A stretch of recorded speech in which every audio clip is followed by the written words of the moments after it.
안녕하세요. 수지 맞은 우리 드라마 리뷰를 시작하겠습니다. 혹시 채우리 선생이 환우의 날 행사에 전시한 레고 자동차 좀 볼 수 있을까요? 김마리는 행사 담당자를 찾아갔네요. 행사가 모두 끝나서 제출한 과별로 다 돌려줬는데요. 김마리는 어쩔 수 없이 정신의학과로 걸음을 옮겼습니다. 지금 채우리 선생은 없는데요. 그래도 그 레고 자동차는 여기 있습니다. 윤가림 간호사는 보관하고 있던 레고 자동차를 김마리에게 내놓았네요. 김마리는 떨리는 손으로 병원 자동차를 손에 들고 자세히 살폈습니다. 무언가 표식을 찾는 눈치였는데요. 김마리는 무언가를 보고는 혼자 고개를 끄덕였죠. 그리고는 윤가림에게 잘 봤다고 돌려주고는 그 자리를 나왔습니다.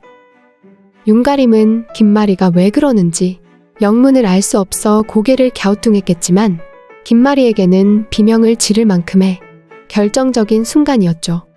그 자동차에는 채우리가 한현우라는 결정적인 증거가 담겨 있었습니다. 하지만 김마리는 조금도 표시내지 않고 이사장실로 돌아왔네요. 이제 김마리는 알게 되었습니다. 채우리가 자신의 아들 한현우라는 사실을 말이죠. 제 아들 채우리는 어릴 때부터 그 자동차를 손에서 놓은 적이 없어요. 최선영의 말대로라면 그 자동차는 채우리가 어릴 때부터 가지고 있던 게 맞았던 것인데요. 하지만 최선영의 말대로라면 채우리는 입양이 된 게 맞지만 그 친엄마가 엄연히 따로 있었던 거죠. 바로 정순정인데요. 김마리는 35살인 채우리의 나이와 그리고 입양되었다는 사실에 잠시 가슴이 설렜지만 친엄마가 따로 있었다는 최선영의 말에 절망하고 말았었죠. 하지만 쉽게 채우리에 대해 마음을 접을 수는 없었습니다. 내 아버지가 시키든 나 설득해서 이 방 치우고 여기 네 아이 방으로 꾸미라고 너한테 시키더냐고. 김마리는 아기 모비를 들고 와선 현우방에 설치하고 싶다는 진나영에게 화가 나서 소리를 쳤었죠. 아니요.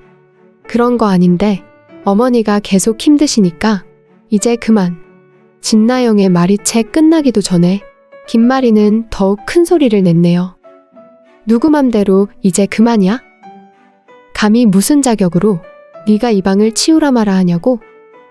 이 방을 어떻게 할 건지 내가 알아서 해. 놀라서 뛰어들어온 한현성에게도 김마리는 소리를 질렀었죠. 자신의 아들 한현우에 대해 조금이라도 부정적인 말을 하는 사람이 있다면 가만두지 않겠다는 태세였는데요. 아무도 더 이상 현우의 방에 발을 못 들이게 만들어 놓고는 며칠 동안 김마리는 그 방을 혼자 지켰습니다.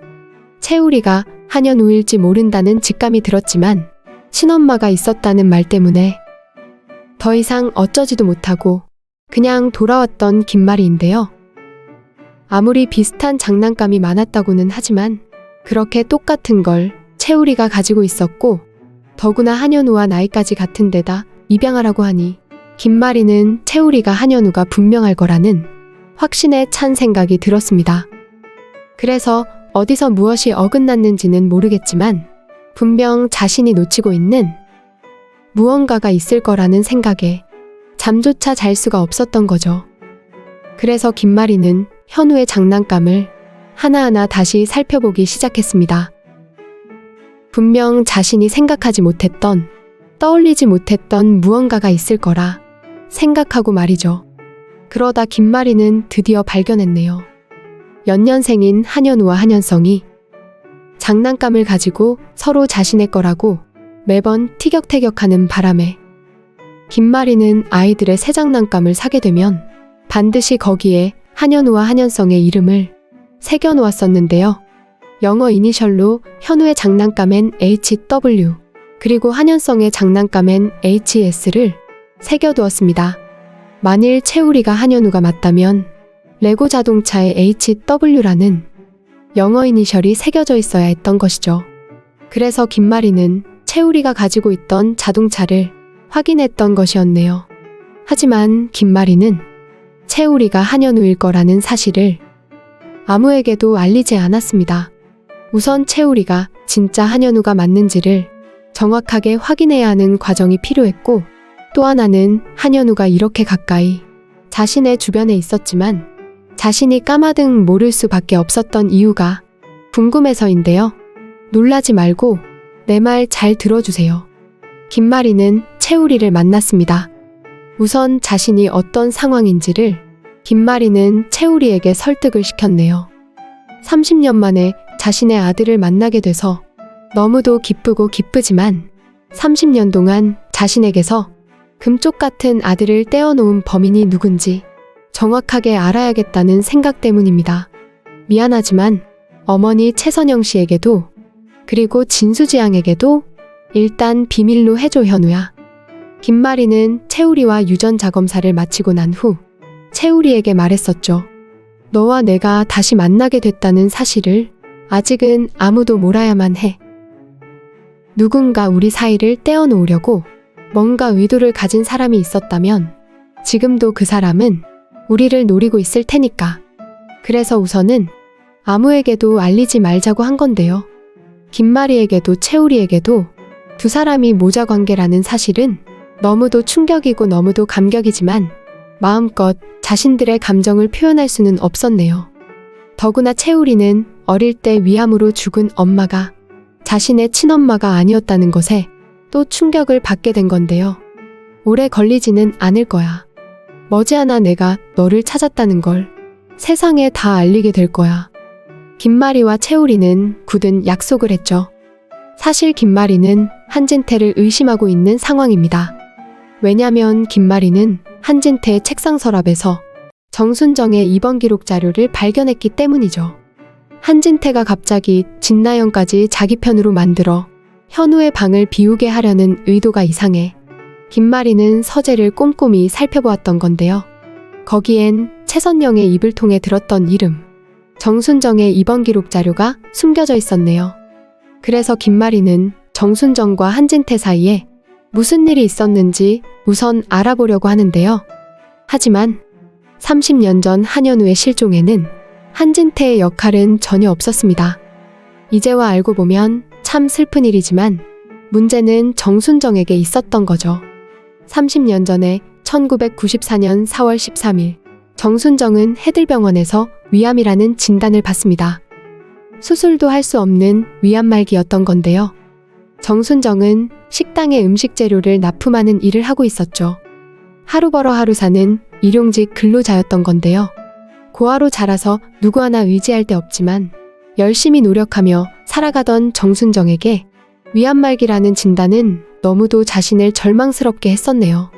수술도 할 수 없다는 위암이라는 진단을 받은 정순정은 넋을 놓고는 병원 로비에 가만히 앉아 있었습니다.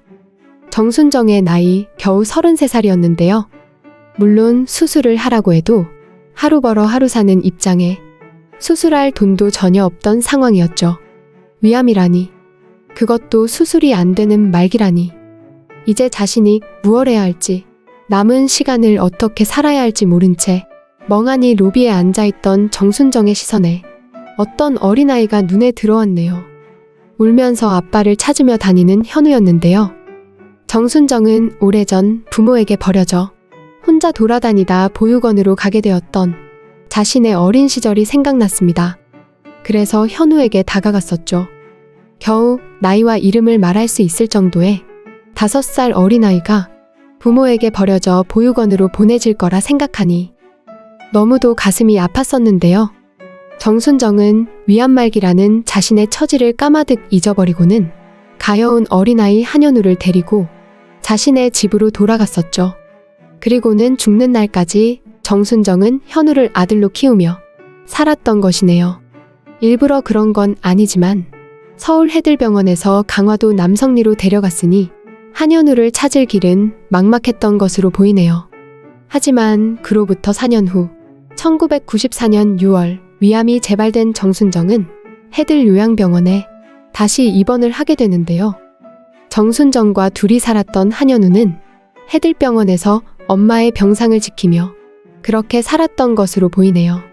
그러다 최선영의 진료를 위해 해들 요양병원을 찾았던 한진태의 눈에 우연히 띄었던 것이고요. 4년의 시간이 흘렀지만 한진태는 현우가 아닌가 느낌이 왔었는데요. 그래서 집중치료실에 있는 정순정을 찾아가 그 남자아이가 친아들인지 아닌지 확인까지 했었던 것이네요. 거의 마지막 순간이었지만 정순정은 자신이 낳은 아들이 아니라 해들병원 소아과 부근에서 부모에게 버려져 울고 있던 아이를 자신이 데려온 거라 표현을 했던 건데요. 여기까지는 한진태의 잘못은 하나도 없습니다. 드라마에 표현되었듯이 한진태는 소아과에서 한현우를 잃어버렸고 만방으로 찾아보려 애를 썼지만 찾을 수 없었던 건데요. 하지만 정순정이 죽어가던 순간 이후에 한진태의 행동은 이해를 할 수 없네요. 아무 일도 없었다는 듯이 그로부터 25년을 그렇게 살아왔으니 말이죠. 분명 정순정의 아들이 한현우라는 걸 알아놓고도 모른 척 했던 건데요. 대체 어딨는 거야? 내가 먼저 찾아야 해. 내가 먼저. 한진태는 한현우를 찾아내 끝까지 김마리가 찾아낼 수 없도록 만들 무서운 계획을 가지고 있네요. 이미 김마리는 채우리가 한현우라는 걸 알았고 한진태가 어떤 일을 꾸몄는지 그걸 밝히려고 하는 중인데 말이죠. 한진태가 한현우 실종을 계획한 건 아니지만 다시 찾을 수 있는 기회를 스스로 없앴기 때문에 결국은 김마리로부터 그 대가를 치르게 되지 않을까 예상이 됩니다. 한진태의 악행이 드러나면 김마리는 채우리가 자신의 아들이라는 사실을 세상에 다 알리게 될 텐데요. 장윤자가 걱정했듯이 그렇게도 그립던 첫 아들을 찾았으니 진나영은 이제 낙동강 오리알이 되겠네요. 더구나 진나영 임신한 아이가 한현성의 아들도 아니기 때문에 자연스럽게 떨어져 나가게 될 것으로 생각이 됩니다. 이제 남은 건 채우리와 진수지의 결혼입니다. 더 이상은 두 사람 눈물 흘리는 일이 없어질 거라 마음이 따뜻해지네요. 오늘 수지 맞은 우리 드라마 리뷰는 여기까지입니다. 재미있으셨다면 좋아요와 한 줄의 댓글 꼭 부탁드릴게요. 감사합니다.